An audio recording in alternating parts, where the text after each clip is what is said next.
En este momento vamos a proceder a dimensionar un filtro perturbador para solucionar un caso en específico. El caso es el siguiente: se nos pide diseñar un filtro percolador de forma tal que se trate el agua residual y alcance una concentración en el efluente de DBO que se encuentre por debajo del nivel máximo permisible según la legislación de un determinado lugar, que en este caso sería de 50 miligramos por litro.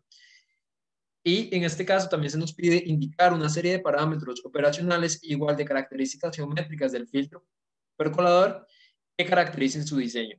Entonces, en este video vamos a proceder o vamos a describir cada uno de los métodos de cálculo para determinar esas características operacionales y de diseño.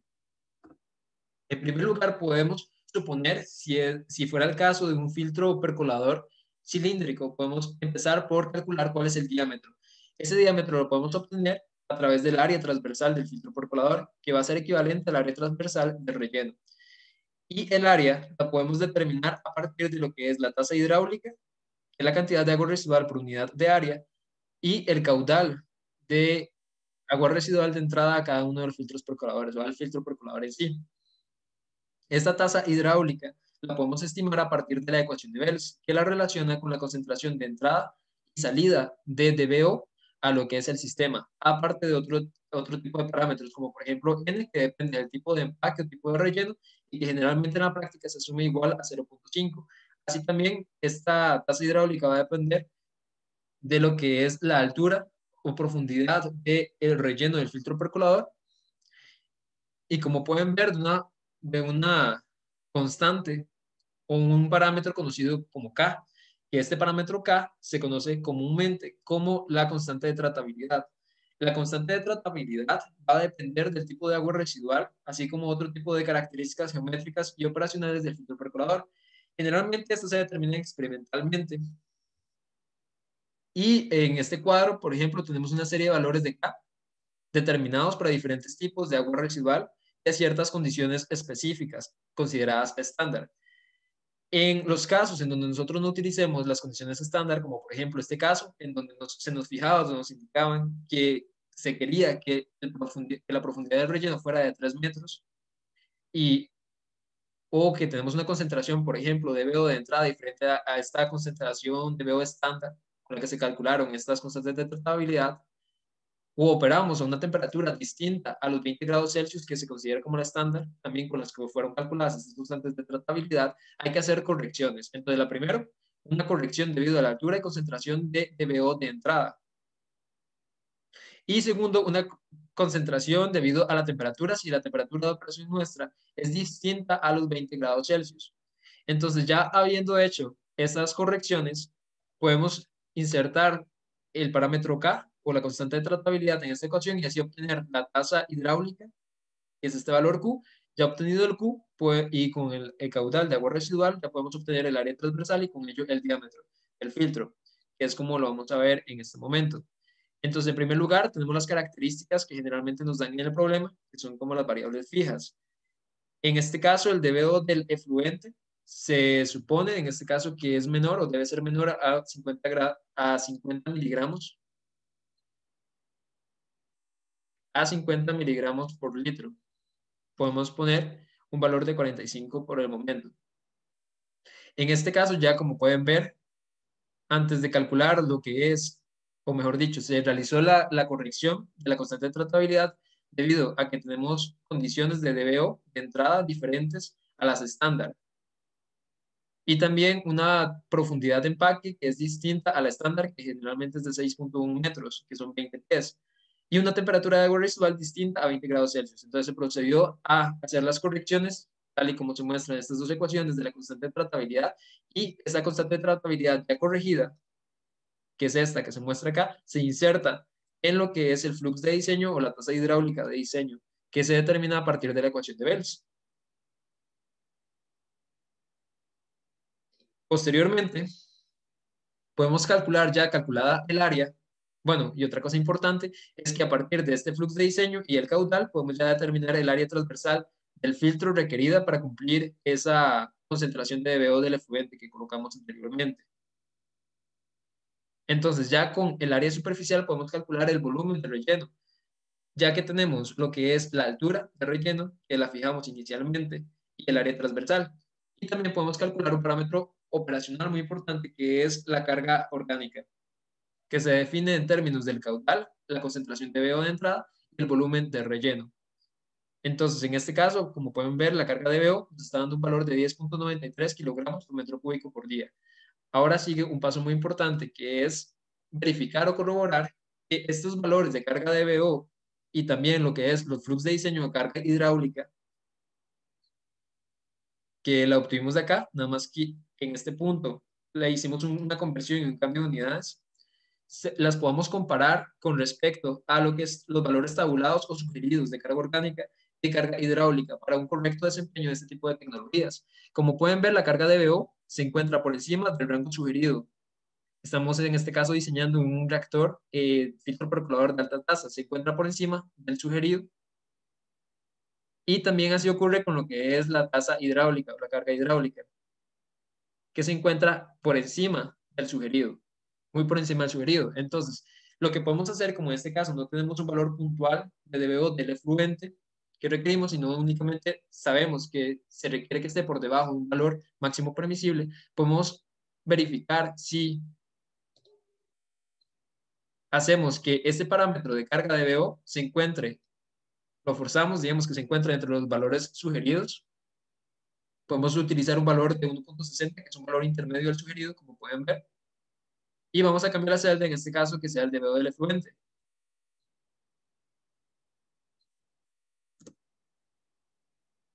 Y como pueden ver, ya en este caso, la carga de DBO se encuentra entre lo que es el rango sugerido y la carga hidráulica también igualmente se encuentra entre el rango sugerido.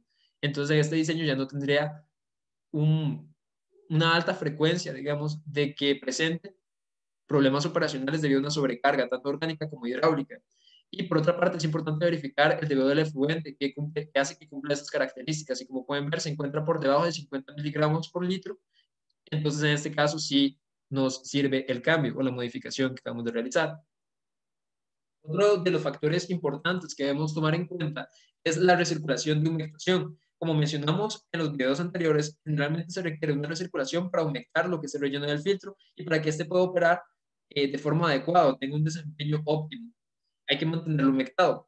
Según la literatura, se recomienda una tasa mínima de humectación de 0.5 litros por metro cuadrado por segundo. Entonces, para determinar cuánto caudal se debe recircular para mantenerlo humectado, sería el necesario para lograr este caudal mínimo sugerido, de acuerdo al caudal que actualmente tenemos. En los casos en donde tengamos un caudal por encima o que haga que apliquemos una tasa hidráulica mayor a esta sugerida, mínima sugerida, entonces en ese caso no requeriríamos una recirculación para mantener el filtro humectado, debido a que por sí solo la tasa hidráulica que estamos aplicando nos permitiría tener esa tasa hidráulica mínima para que no hayan inconvenientes por una sequedad del filtro y que esto genere malos olores y que también pueda reducir considerablemente el tratamiento, la eficiencia del tratamiento. Posteriormente, en este caso, lo hicimos y como pueden ver nos da un valor negativo. Esto es porque la tasa hidráulica que estamos aplicando es de 0.6, es mayor al flujo mínimo de humectación, entonces por este caso no ocupamos recircular, ya que por sí solo él puede lograr una humectación adecuada del relleno del filtro. Y por lo tanto vamos a tener una relación de recirculación de cero. La relación de recirculación va a corresponder a a esa relación entre lo que es la tasa hidráulica de recirculación con respecto a la tasa hidráulica de operación. Ahora, ya que hemos determinado la tasa de recirculación, otro de los factores importantes en el diseño de un filtro perforador es la velocidad en la cual va a rotar el distribuidor, en el que vamos a aplicar el agua residual sobre el relleno. En este caso, lo que se conoce como, hay que tomar en cuenta o tener claro lo que es un factor o la dosificación, o que generalmente se le conoce como SK o factor SK, debido a este término en alemán. Esto corresponde a la profundidad que alcanza el líquido una vez que se haya rociado sobre la superficie del relleno, tras dar un paso el distribuidor rotatorio. Como mencionamos anteriormente, hay que determinar, bueno, esta tasa o dosificaciones generalmente altas favorecen en sí a desprender lo que es una gran parte de la biopelícula Entonces esto también nos ayuda a mantener una biopelícula delgada y así evitar que se den ciertos problemas operacionales como un atascamiento, por ejemplo, de los poros del relleno. Y también esto también puede hacer que si tenemos tasas de dosificaciones altas, esto implica que estemos desprendiendo una gran cantidad de agua residual por cada paso del distribuidor rotatorio. Por lo tanto, entonces vamos a tener un filtro generalmente humectado o comúnmente no vamos a tenerlo humectado. Por lo tanto, se prefieren altas. Sin embargo, si aplicamos dosis altas de agua residual, esto puede provocar más bien que disminuya la eficiencia del tratamiento de forma, bueno, si eso lo hacemos de forma continua, es importante la aclaración, puede provocar que disminuya la eficiencia más bien del tratamiento por una disminución en el tiempo de retención del agua residual a través de él. Por lo tanto, lo que se recomienda es que se utilicen dosificaciones con valores más bajos de forma continua durante todo el día y una única dosificación alta durante el día para así llevar un mayor control de lo que es el espesor de biopelícula y en sí de los sólidos que se generen dentro del relleno del filtro percolador. Entonces, por eso, en el diseño se tienen ciertos valores guía de dosis de lavado y de operación. Las dosis de lavado eran aquellas que aplicamos una única vez o que se sugiere aplicar una única vez por día, según la carga DBO que estemos utilizando en el filtro percolador. En este caso, por ejemplo, nosotros en nuestro diseño o el ejemplo que tenemos acá, estamos utilizando una carga DBO de 1.6 kilogramos por metro cúbico al día. Entonces, en este caso, se encuentra entre estos dos valores. Vamos a irnos del valor más crítico, que es de 2 kilogramos por metro cúbico por día. Entonces, usamos algún valor que se encuentra entre los sugeridos. Y estos valores los vamos a utilizar en esta ecuación que nos permitirá despejar cuál es la velocidad de rotación necesaria del sistema de distribución.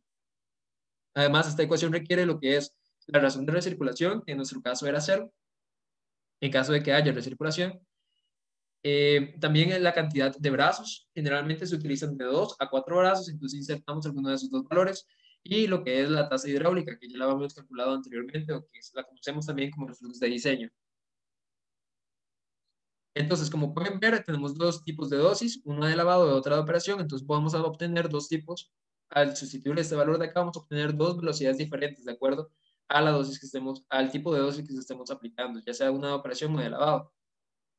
Eso se realizó en este caso, acá aplicamos 4 brazos, como pueden ver con este ejemplo. La velocidad de rotación, en este caso sustituimos, y la dosis de lavado. Como pueden ver, la dosis de lavado generalmente es más pequeña, o mejor dicho, la velocidad de rotación de cuando aplicamos dosis de lavado generalmente es más pequeña. De esta forma, entonces descargamos mayor cantidad de agua por unidad de tiempo. Y así podemos despegar una mayor cantidad de sólidos, es realizar ese control que es necesario e importante para un adecuado funcionamiento del filtro percolador. Posteriormente, tenemos que calcular cuál es la cantidad de aire requerida para la buena operación del filtro percolador y también determinar si la ventilación natural es suficiente para abastecer este suministro de aire. En primer lugar, como habíamos comentado antes, la ventilación natural generalmente se da por una diferencia de temperatura entre el agua residual y una diferencia de temperatura entre el aire. Esta es la fuerza impulsora que nos va a generar esta circulación de aire a través del relleno. Entonces podemos calcular esa cabeza de aire, que es una forma de medirlo, a través de esas dos temperaturas, que las cuales deben estar en Kelvin. Y este Z es lo que se conoce como, bueno, la altura del relleno en sí.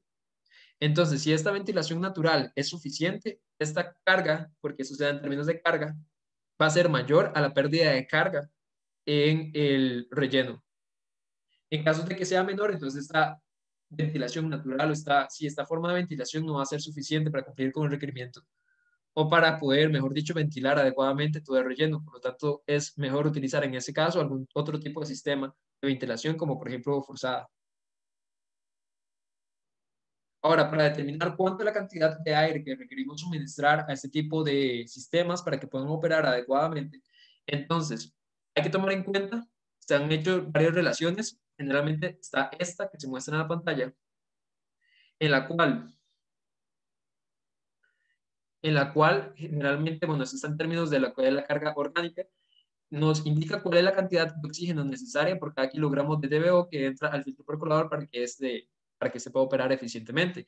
En este tipo de relaciones también se asume que hay una transferencia de oxígeno del 5%. que es algo importante. Entonces ya aplicando esta ecuación podemos obtener cuál es la cantidad de oxígeno por kilogramos de DBO de entrada. Pero, sin embargo, el oxígeno no lo inyectamos de forma pura generalmente a este tipo de sistemas, sino que lo inyectamos, o mejor dicho, lo agregamos al utilizar aire que lo contiene. Entonces, en este caso, para determinar cuál es el flujo de aire requerido, hacemos la suposición de que hay un 23% de oxígeno en el aire y utilizamos esta ecuación para yo obtener el flujo de aire requerido para un buen desempeño del filtro percolador, para que los microorganismos en él, aerobios sobre todo, puedan oxidar eficientemente lo que es la materia orgánica, que es nuestro objetivo. Sin embargo, esta ecuación nos da lo que es el aire requerido a condiciones estándar de 20 grados Celsius y una atmósfera. Por lo tanto, si utilizamos o si estamos en condiciones distintas a las estándar, como es nuestro caso, que estamos a 25 grados Celsius y a una presión diferente a la atmósfera, a la atmosférica, a la estándar, tenemos que corregirlo. Para ello aplicamos lo que es la ley del gas ideal, utilizando las temperaturas que realmente tenemos en nuestro sistema y la presión a la que realmente estamos. Entonces hacemos esa corrección. En este caso, como pueden ver, es, nuestra presión atmosférica es distinta a la estándar, que en este caso tenemos de 687 milímetros de mercurio, la estándar es de 760, y la temperatura del aire nuestra también es distinto a la estándar. Entonces tenemos que realizar esta corrección para determinar cuál es el flujo de aire requerido. También hay que hacer otra corrección debido o como un factor de seguridad, porque al aumentar la temperatura por encima de 20 grados Celsius, sí hay un consumo más significativo de lo que es el oxígeno por parte de los microorganismos, debido a que su metabolismo se activa a temperaturas mayores. Y también, bueno, se encuentra más activo a temperaturas mayores, y también porque hay una reducción de la solubilidad del oxígeno, entonces hay que contabilizar esas pérdidas. Entonces, para dar un suministro más adecuado en esas condiciones donde la temperatura es mayor a 20 grados Celsius, se hace otra corrección sobre la anterior. Entonces ya obtenemos lo que es un flujo total de aire mínimo, digamos, que se debe suministrar al sistema. Ahora bien, también es importante calcular lo que es la caída de presión a la torre o en la torre en sí, en lo que es el filtro percolador. Esta caída de presión es importante determinarla porque el aire que se vaya a suministrar no solo importa su flujo, sino también que tenga una presión suficiente para que pueda circular a lo largo de todo el relleno. Si la presión es menor a la caída de presión que hay en el filtro, entonces más bien se va a estancar y no va a circular de forma adecuada. Entonces, para ello, utilizamos la ecuación que se ve en la pantalla, esta que tenemos por acá. Y como pueden ver, esta depende de un factor NP. Este es un factor de caída de presión que contabiliza pérdidas de carga a través del relleno, drenaje y a la entrada. Este factor, principalmente esta relación, se hizo para lo que es un relleno vertical, plástico vertical. Y como pueden ver, depende de lo que es el flujo másico de líquido, no como viene acá, eso es una corrección que hay que hacer. Este L en realidad es el flujo másico de líquido y se divide entre lo que es el área superficial de lo que es el relleno. El área superficial o el área transversal del relleno. En este caso, como se puede ver, ya tenemos este NP, pero como si utilizamos otro relleno diferente a uno que sea vertical, plástico vertical, entonces tenemos que multiplicar este valor por un factor de corrección. Como por ejemplo, en nuestro caso, suponemos que utilizamos un tipo de relleno de flujo cruzado. Entonces, este factor de empaque, como pueden ver, usamos un factor de corrección de 1.6 que lo determinamos a partir de esta tabla y lo aplicamos al factor de empaque. Entonces lo multiplicamos por ese factor de corrección porque estamos utilizando un tipo de relleno diferente al vertical, que es con el que se utiliza esta ecuación. Luego lo sustituimos esta ecuación. Este v al cuadrado corresponde a la velocidad superficial del aire. Esto quiere decir a la cantidad de flujo por área transversal que se aplica al aire. Entonces, así obtenemos la velocidad superficial. En este caso, como pueden ver, es la cantidad de aire que se requiere dividido entre lo que es el área transversal del filtro percolador. En este caso, tenemos un factor de conversión de 1/60 porque tenemos el flujo de aire en metro cúbico por minuto. En este caso, ocupamos que también quede por segundo, entonces lo dimos entre 60 para hacer esa conversión. Entonces ya obtenemos esto. Con eso ya obtenemos una pérdida de carga que nos lo va a dar en metros a través de esta ecuación.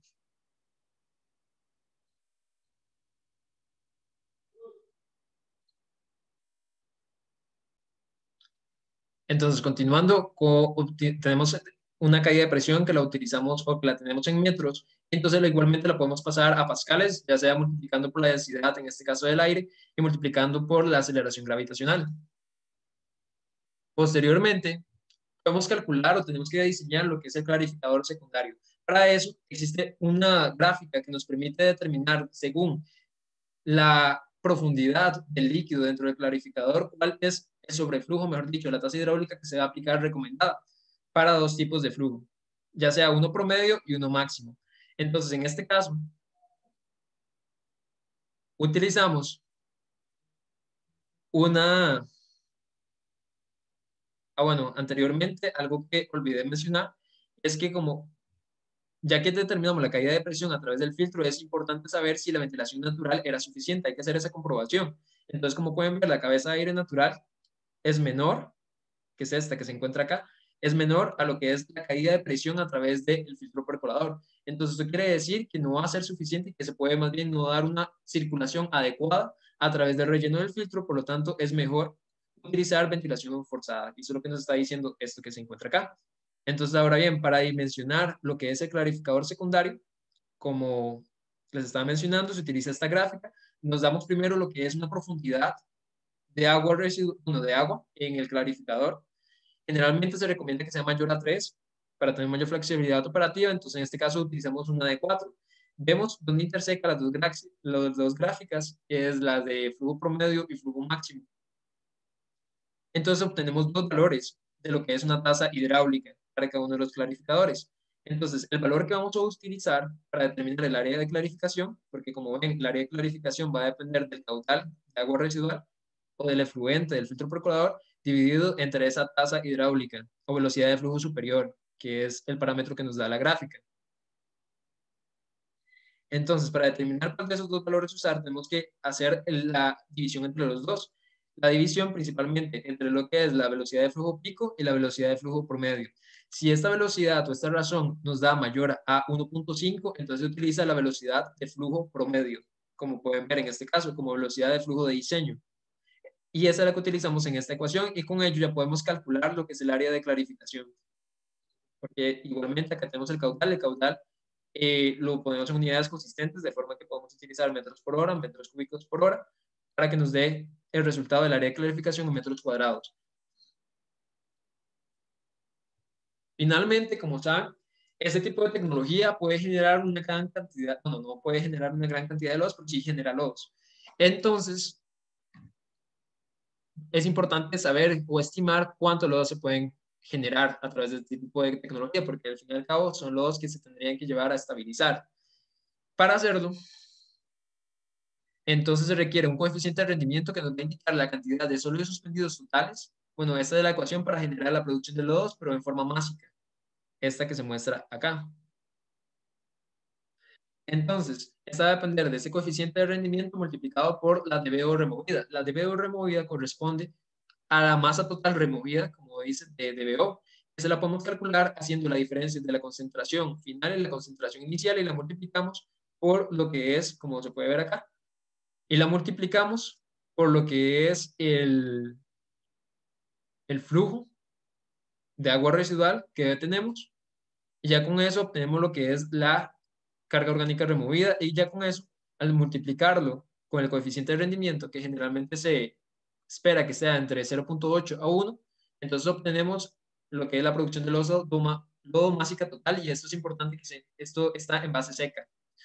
Y para determinar ya en sí el lodo, pero en forma másica, en forma volumétrica, perdón, entonces utilizamos esta ecuación que se ve acá, que va a depender de la producción de lodos en forma másica dividido entre la densidad de lodo. Generalmente el humus de un filtro percolador se encuentra entre densidades entre 1000 y 1040 kilogramos por metro cúbico. Y la concentración en sí de lodo, que es una concentración en fracción másica. Entonces aplicamos esta ecuación y ya obtenemos un flujo volumétrico de lodos esperado para este caso. Entonces, en este caso que estamos utilizando dos filtros percoladores, tenemos una producción volumétrica por unidad de 15.13 metros cúbicos de lodo por día. Y ya con eso podemos estimar varios de los parámetros que se nos indicaron al principio, solicitaron al principio en el caso. Para dimensionar lo que es un filtro percolador, con relleno plástico. Es importante mencionar que el dimensionamiento en sí del filtro percolador o el método que seguimos se aplica para filtros con relleno plástico. Sin embargo, las ecuaciones de ventilación se pueden aplicar para cualquier tipo de filtro. Igualmente la desproducción de lodos.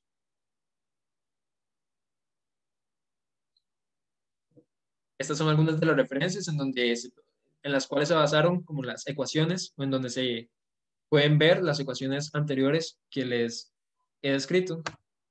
Y sería solamente. Gracias.